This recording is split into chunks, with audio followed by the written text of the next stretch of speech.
Hi, in this video I'm going to talk about the concept of authenticity. I'm doing this in a peripatetic fashion, meaning that I'm walking outside of my house and try to talk about it as much as I can.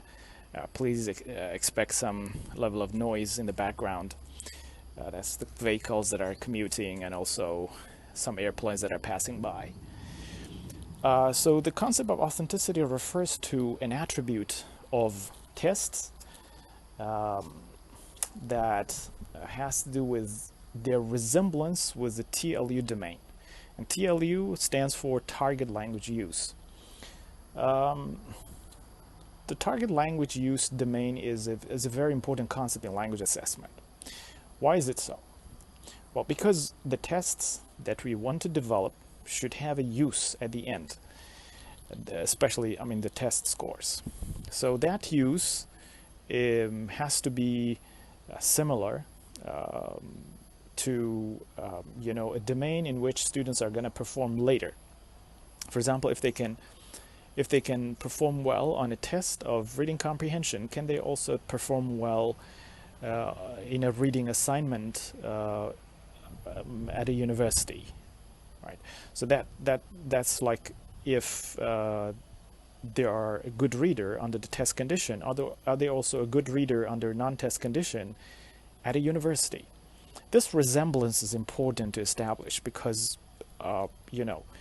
if the test underrepresents or overrepresents some sort of reading skills of students, then the test scores will not be necessarily useful. They will not be useful representations of students' reading ability under a non-test condition. So that's one thing that I wanted to mention. Now, authenticity can be defined in two ways.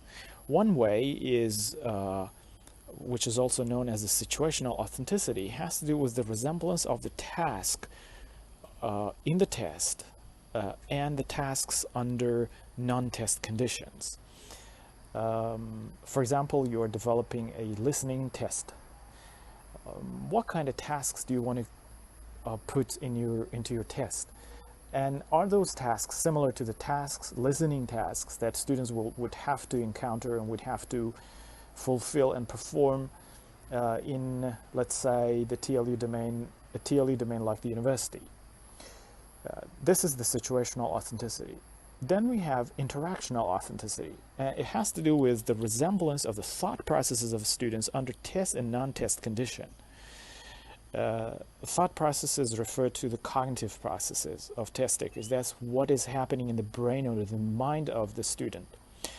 If what is happening in the brain of a student under a multiple choice question condition is the process of elimination, that is, they eliminate options one at a time to arrive at the best answer, and they get it right through that process, is different from what they do in a real life situation, then I think authenticity can be can be questioned.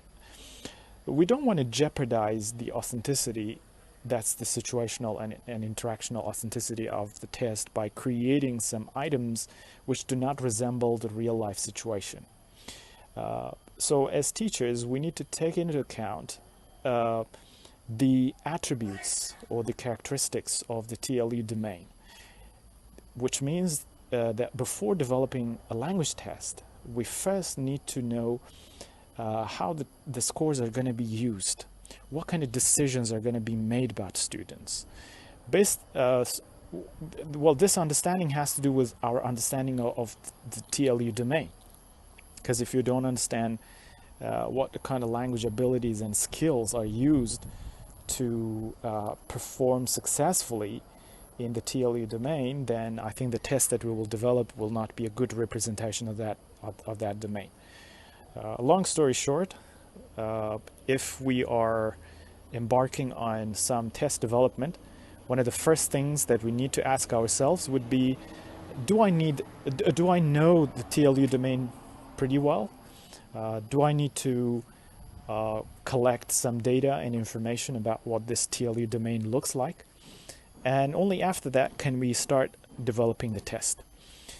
Thank you very much for your attention. I hope you find this video useful. Have a good day.